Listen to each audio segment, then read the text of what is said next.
کل ہر طرف army act میں ترمیم کی گونج سنائی دے رہی ہے، اس کی کیا وجہ ہے اور اس کے اوپر عمران خان کو تحفظات کیوں ہیں؟ جو بھی گھڑی چور کے نعرے لگاتے ہیں، لعنت ہے ان کے اوپر، یہ بالکل ہی اپنے آپ کو گھٹیا ثابت کر رہے ہیں۔ ان 5 میں سے کوئی بھی ایسا نہیں تھا جو نواز شریف صاحب کی توقعات کے اوپر پورا اترا ہو۔ اس میں فلاں نے عمران خان کو بڑی گالیاں نکالی، نے کہا یہ بڑا خبیث ہے، اس نے اس کو ٹھیک ہے، تو وہ نواز شریف صاحب کا فیوریٹ بن گیا۔ السلام علیکم، میں ہوں اشتیاق گندل، آپ میرا یوٹیوب اور فیس بک چینل دیکھ رہے ہیں، دیکھنے کا بہت شکریہ۔ اور میرے ساتھ اس وقت موجود ہیں ماہر دفاعی تجزیہ کار lieutenant general retired Amjad Shoaib. جن صاحب thank you very much for being with us. اچھا جن صاحب، آج کل ہر طرف آرمی ایکٹ میں ترمیم کی گونج سنائی دے رہی ہے، اس کی کیا وجہ ہے اور اس کے اوپر عمران خان کو تحفظات کیوں ہیں؟ بسم اللہ الرحمن الرحیم۔ دیکھیں، تحفظات تو میرا خیال سب کو ہونے چاہیے۔ آرمی کا ایک سسٹم ہے جو کہ چل رہا ہے، اور اس سسٹم کی خوبی سب سے بڑی یہی ہے کہ وہ پولیس کے سسٹم سے مختلف ہے، جہاں ایک میرٹ مینٹین کیا جاتا ہے اور سیاست کا اس میں عمل دخل نہیں، سیاستدان اس میں دخل نہیں دے سکتا۔ اگر کوئی ایسی ترمیم کر دی جائے جس سے کہ کچھ اختیار سیاستدان کے پاس چلا جائے کہ جی وہ کسی آدمی کو، کسی عہدیدار کو رکھنا چاہتا ہے، کسی کو ہٹانا چاہتا ہے، تو وہ میرا خیال ہے کہ مناسب نہیں۔ اس سے ایک پولیٹیکل انٹرفیئرنس آ جائے گی۔ اس میں بعض اوقات جو لوگ سمجھتے ہیں کہ مثال کے طور پہ میں موجود ہوں اور میں چاہتا ہوں کہ مجھے اگر ایک آدھ سال اور مل جائے، میں ریٹین کر لیا جاؤں، تو میں جا کے پولیٹیشنوں کے پیچھے پھرنا شروع کر دیتا ہوں۔ جیسے ڈی سی پھرتے ہیں، یہ پولیس کا آئی جی ہوتا ہے، وہ چاہتا ہے کہیں رہنا تو وہ کہتا ہے کیونکہ وہ ان کے اوپر ڈیپینڈ کر رہے ہیں، وہ ڈیپینڈ کرتے ہیں، ان کے ہاتھ میں ہوتا ہے۔ سو یہ چیز سیاستدانوں کے ہاتھ میں جانی نہیں چاہیے۔ آپ نے سارا کچھ مینٹین کیا ہے، میرٹ وغیرہ سارا، اسی وجہ سے کہ آج دن تک آرمی میں پروموشن، ٹرانسفر، ریٹینشن یہ اس میں نہیں ہے، سیاستدانوں کے ہاتھ میں نہیں ہے۔ بالکل صحیح۔ اگر یہ چلے گئی تو یہ پولیٹیسائز ہونی شروع ہو جائے گی۔ بالکل صحیح۔ جن صاحب، ہم دیکھتے ہیں کہ army chief general Qamar Javed Bajwa کی مدت ملازمت 29 نومبر کو ختم ہو رہی ہے، اور اس کے ساتھ ساتھ ہم دیکھتے ہیں کہ وہ مختلف گیریزنز کا دورہ کر رہے ہیں۔ کیا وجہ ہے کہ آرمی چیف تو مسلسل دورے کرتا ہے لیکن chairman joint chief of staff committee دورے نہیں کرتے؟ وہ فرق ہے، chairman joint chief of staff committee جو ہے، اس کا اور چیف آف آرمی سٹاف کا رول کا بڑا فرق ہے۔ چیف آف آرمی سٹاف جو ہے وہ ٹروپس کا کمانڈر ہے، اس کے نیچے فوج ہے، اس کے نیچے لوگ ہیں جن کے ساتھ اس نے رابطہ رکھنا ہے، ان کی پلاننگ دیکھنی ہے، ان کا مورال دیکھنا ہے، سو وہ وزٹ کرے گا، کانٹیکٹ رکھے گا۔ Chairman joint chief of staff committee جو ہے، یہ کمیٹی کا ہیڈ ہے، chairman joint chiefs of staff committee. جی، تینوں سروسز کے جو چیفز ہیں وہ ایک کمیٹی بناتے ہیں اور ان کے اوپر یہ چیئرمین۔ سو اس کے نیچے ٹروپس نہیں ہیں۔ صحیح۔ ان کا کام صرف اگر انہوں نے وزٹ کرنا ہے تو زیادہ سے زیادہ یہ ہیڈ کوارٹر، ایئر فورس کا ہیڈ کوارٹر وزٹ کر لیں گے، تو یہ وجہ ہے ان کی۔ اچھا جن صاحب، chairman joint chiefs of staff committee کی جب ہم بات کرتے ہیں تو اصولاً تو اس کے اوپر پاک فضائیہ کی بات کریں، نیوی کی بات کریں یا بڑی فوج کی بات کریں، ان کو بونا چاہیے، اور جو بھی 4 اسٹار جنرل ہے وہ اس اہم عہدے کے اوپر تعینات رہ سکتا ہے۔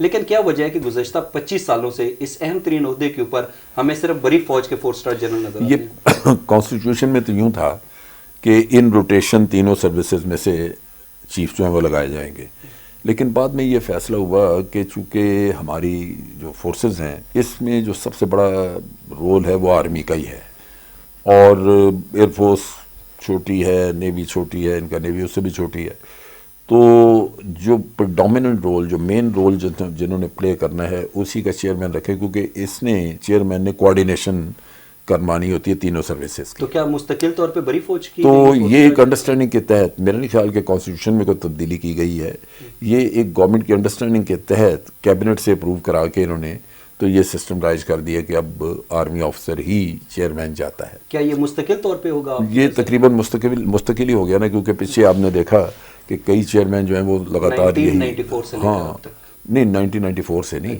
یہ تھے ایئر مارشل فیروز، ہاں وہ تھے لاسٹ۔ صحیح۔ اس سے بعد، اور یہ تقریباً میرا خیال ہے 20 سال 22 سال 25 سال پہلے کی بات وہی ہوئی، 94 ہی بنتے ہیں۔ اور 94 جی 94۔ اچھا جن صاحب، یہ بتائیے گا کہ ہم دیکھتے ہیں کہ سیکنڈ لیفٹیننٹ سے لے کر لیفٹیننٹ جنرل تک جو بنتا ہے، یقیناً اس کی قابلیت، اہلیت کے اوپر ڈاؤٹ نہیں کیا جا سکتا۔ کیا وجہ ہوتی ہے کہ ایک جو جونیئر لیفٹیننٹ جنرل ہوتا ہے اس کو آرمی چیف تعینات کر دیا جاتا ہے؟ یہ ہے کہ جب یہ سارے لیفٹیننٹ جنرل مطلب بنتے ہیں، لیفٹیننٹ جنرل بنے، تو سب جو ہیں وہ ایک ہی رستے سے گزر کے نہیں آئے، تو کچھ نہ کچھ ان کے کیریئر میں فرق ہوتا ہے۔ تو جب آپ نے چوائس کرنی ہے تو آپ کے ذہن میں یہ ہے کہ میں سب سے اچھا جو ہے اس کو چوائس کروں، حالانکہ 19-20 کے فرق میں ہے، 19-20 کا فرق ہوگا، 19-20 کا فرق ہوگا، ان کو جو کمانڈ ملی ہوتی ہے اس کے حوالے سے تجربہ. جیسے مثال کے طور پہ ایک آفیسر ہے وہ ڈائریکٹر جنرل ملٹری آپریشن رہا. اب ملٹری آپریشن ہمارے آرمی کی سب سے زیادہ سینسٹیو اپوائنٹمنٹ ہے. اسی طرح کوئی chief of the general staff رہا ہے، کوئی ایکشن جنرل رہا ہے. سو یہ اپوائنٹمنٹس ہیں جو کہ امپورٹنٹ ہیں، تو ان کی وقت زیادہ ہے. اس کے مقابلے میں اگر کوئی کوارٹر ماسٹر جنرل رہا ہے یا کوئی اور ادھر ادھر ہے تو وہ اس کی نسبتاً ایک شیڈ کم ہو جاتا ہے. تو آپ کو جب کمپیریزن کر کے کسی کو چننا ہے تو پھر آپ بیسٹ کو چننا چاہتے ہیں. اس میں یہ ہوتا ہے کہ جو سینئر موسٹ ہے بعض اوقات وہ اتنا تجربہ نہیں رکھ رہا ہوتا، وہ ایک شیڈ نمبر 2 سے یا نمبر 3 سے ایک شیڈ کم ہے. تو آپ کہتے ہیں کہ میں نے تو بیسٹ لینا ہے، چنانچہ میں جو اس سے شیڈ بہتر ہے میں اس کو پکڑوں، تو آپ نمبر 2 پہ چلے جاتے ہیں. لیکن یہ نہیں کر سکتے آپ کے اٹھ کے تو نمبر 10 پہ چلے جائیں یا نمبر 8 پہ 6 پہ جائیں. کوشش یہ ہونی ہوتی ہے عموماً کہ 2-3 جو پہلے ہیں 3-4 انہی میں سے کسی کو کیا جائے. جن صاحب ہم دیکھتے ہیں کہ 1976 کے اندر ذوالفقار علی بھٹو صاحب نے جنرل ضیاء الحق کو اپنا آرمی چیف تعینات کیا، لیکن جولائی 1977 کے اندر انہوں نے انہی کا جو تختہ تھا اس کو الٹ دیا اور پھر وہ 10 سال جو ہے اقتدار کے اوپر قابض رہے. اور اسی طریقے سے اگر ہم نواز شریف صاحب کی بات کریں تو انہوں نے 5 آرمی چیف تعینات کیے، لیکن ان 5 میں سے کوئی بھی ایسا نہیں تھا جو نواز شریف صاحب کی توقعات کے اوپر پورا اترا ہو یا ان کی تقرری ان کے لیے بہتر رہی ہو. تو یہ کیا وجہ ہوتی ہے کہ وزیر اعظم تعینات کرتا ہے لیکن وہ آرمی چیف ان کے لیے فائدہ اس میں دو چیزیں ہیں. جنرل جو ذوالفقار علی بھٹو کی اس نے جو تعیناتی کی وہ صرف جو میں کیونکہ اس وقت تو میں میجر تھا، سو مجھے بہت زیادہ اس کے تفصیل نہیں پتہ، لیکن یہ مجھے پتہ ہے کہ لوگ جو کہتے ہیں وہ یہ کہ یہ ضیاء الحق بڑی خوشامد کرتا تھا، تو 7ویں نمبر پہ تھے. ہاں، تو اس کی خوشامد میں آ کے اس نے سمجھا کہ یہ میرا بڑا آگے پیچھے پھرتا ہے تو ہو سکتا ہے میرا بڑا تابع دار رہے، سو اس نے بنا لیا. حالانکہ اگر میرٹ پہ کرتے تو یہ مسئلہ نہ آتا. دوسرے جو نواز شریف کرتا رہے، نواز شریف نے کبھی بھی میرٹ فالو نہیں کیا. نواز شریف یہ دیکھتا رہے کہ کوئی بھی جو اس کو سوٹ کرتا ہے، وہ یہ دائیں بائیں سے پتہ کرتے رہتے ہیں کہ بھئی وہ فلاں میٹنگ ہوئی، اس میں فلاں جنرل نے کیا کہا، فلاں نے کیا کہا. تو کوئی کہتا ہے کہ جی اس میں فلاں نے عمران خان کو بڑی گالیاں نکالی، نے کہا یہ بڑا خبیث ہے، اس نے اس کو تو وہ نواز شریف صاحب کا فیوریٹ بن گیا. صحیح.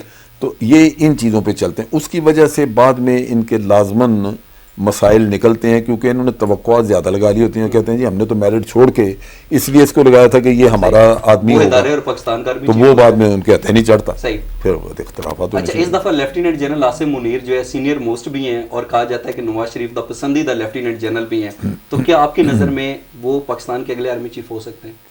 بالکل ہو سکتے ہیں، اس میں تو کوئی مسئلہ نہیں.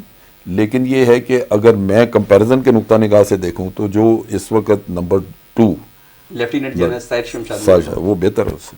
اچھا، وہ ان سے بہتر ہے. میرا اپنا خیال ہے کہ شیڈ بیٹر. بالکل صحیح. ایک آخری سوال، ہم دیکھتے ہیں کہ پاکستان کے سابق وزیر اعظم عمران خان صاحب پر جو توشہ خانہ کیس تھا، اس کے بعد بار بار پاکستان کے مختلف علاقوں میں 8-10 لوگ اکٹھے ہوتے ہیں اور وہ گھڑی چور کا جو ہے وہ نعرہ لگانا شروع کر دیتے ہیں.